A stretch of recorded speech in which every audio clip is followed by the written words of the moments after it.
The ELCA has existed for nearly 40 years. It started as the merging of several Lutheran church bodies, and those church bodies came into the merger with differing policies, opinions, and perspectives. At the time of the merger, this was not only understood to be the case, but it was a valued part of the culture of the ELCA. Over the years, that culture has shifted.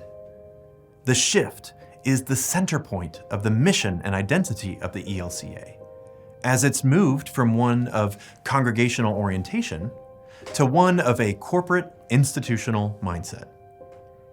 Another way to say this is that there's been a shift from a focus of propagating the ministry of local congregations to one of propagating the corporate agenda of the ELCA churchwide organization.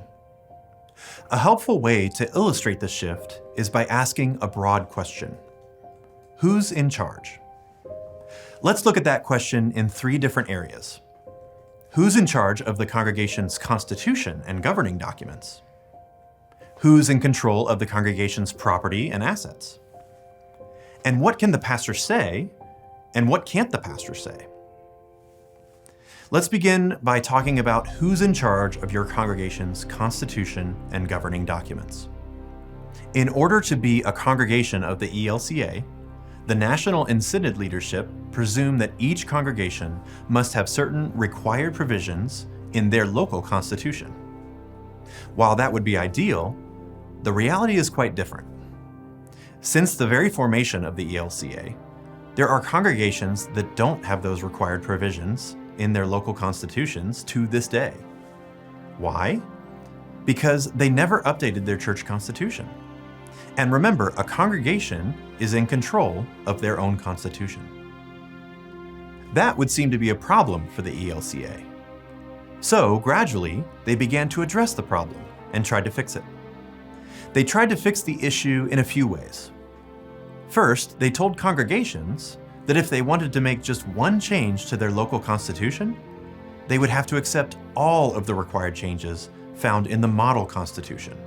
In other words, the ELCA started including provisions that were required to be included in a congregation's constitution, even if the congregation wanted to make just one minor constitutional change.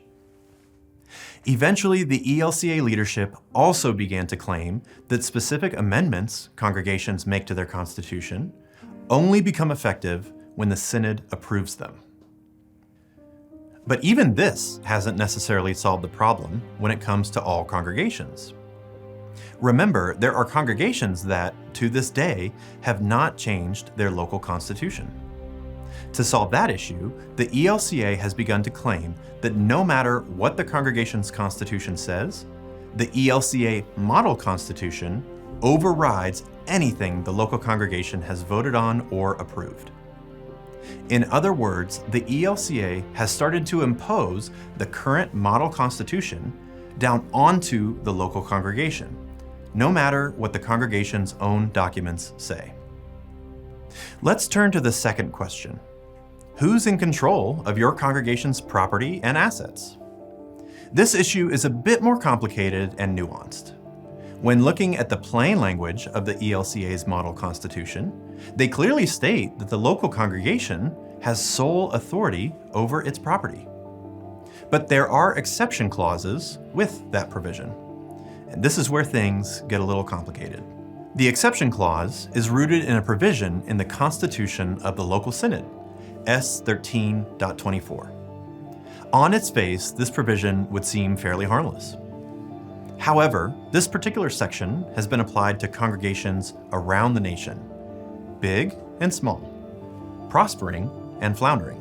Generally speaking, it's a move known as synodical administration. When the Synod Council determines that a congregation should be placed under the Synod's jurisdiction, using this provision or another rationale, no longer is the local congregation in control of what happens with their governance or their property. These matters are taken out of their hands, and the synod leadership takes control. This is where paying attention to the specific language of the provision matters. Of course, if the congregation members vote to close their congregation, the synod can take ownership of the property, because the leadership of the congregation gave it to the synod. However, there have been numerous instances in the recent past where a synod council has applied S13.24 in situations unrelated to the vitality and viability of the congregation. A case in point involved a congregation in the Metro New York Synod that was healthy and financially sound. It was reported at the 2023 Synod Assembly that the congregation was put under synodical administration because it had violated the ELCA Constitution. Voters were told that the congregation violated synod policy when they tried to sell some of their property. But here's an interesting fact. When looking at the constitutions of the ELCA, from churchwide to synod to congregation, none of them say that a congregation cannot sell their own property. Nevertheless, the assembly was told that it was the synod's policy that no ELCA congregation could sell or convey their property without permission from the synod. This was, in a word, false. But with this misinformation in hand, the assembly voted for the synod to seize the congregation's property, its assets, and to replace its leadership with their own council. And what opened the door for the synod council to apply S13.24? Given that the congregation was healthy and financially viable, it would seem that there was no justifiable rationale found in S13.24. Yet, this case in Manhattan is not unique. There are other instances where a synod has unilaterally applied S13.24 and other similar provisions to a healthy, viable congregation. One could surmise that a synod council might find rationale for this type of action by looking at one specific phrase in S13.24. The congregation, quote, no longer fulfills the purposes for which it was organized, end quote. Of course, that language is vague. It hinges on who's in control of defining the purpose for which the congregation was organized. Interestingly, that specific clause was not in the original 1989 Model Constitution. The clause addressing the congregation fulfilling its purpose showed up in an amendment in 2019. As you can see, this is becoming a growing concern. If the congregation ultimately is not in control of what their governing documents say, can they finally be in control of what those documents state as the purpose for which it was organized? The last area we're going to look at concerns the oversight of a pastor on the ELCA roster. Since 1989, the ELCA has maintained a code of conduct rostered ELCA pastors must uphold to remain on the ELCA roster. Here again, we can see a shift. In the original ELCA documents, discipline and oversight of rostered leaders had to do with the things one might expect: misconduct, legal and ethical problems, and the expectations of fulfilling the role of preaching, administering the sacraments, pastoral care, and so on. In the last handful of years, the standards have been amended. Now, the ELCA has the authority to remove an ELCA rostered pastor if he or she were to raise questions or concerns about the ELCA's policy or procedures. The ELCA's definition and guidelines for discipline, Section B, states, quote, conduct incompatible with the character of the ministerial office is grounds for discipline of rostered ministers, end quote. And that doesn't sound problematic at all, does it? The problem comes in when the behavior that can be disciplined includes, quote, rostered ministers who actively and affirmatively incite, initiate, or encourage a congregation to leave the ELCA, end quote.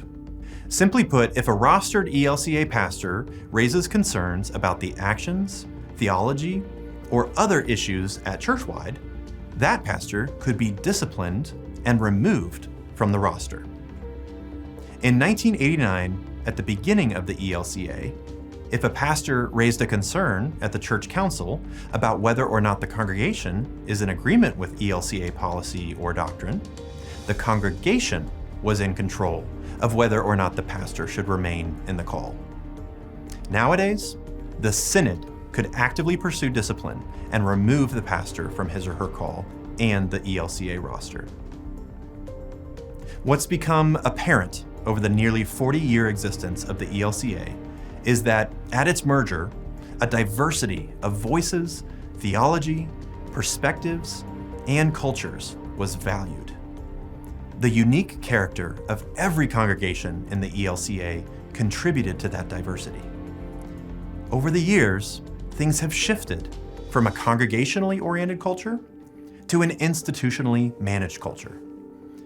Due to the erosion of congregational and pastoral autonomy, the ELCA functions and governs differently than it did at its inception. As we approach the 2025 churchwide assembly, all indications are that this erosion will continue and likely hasten.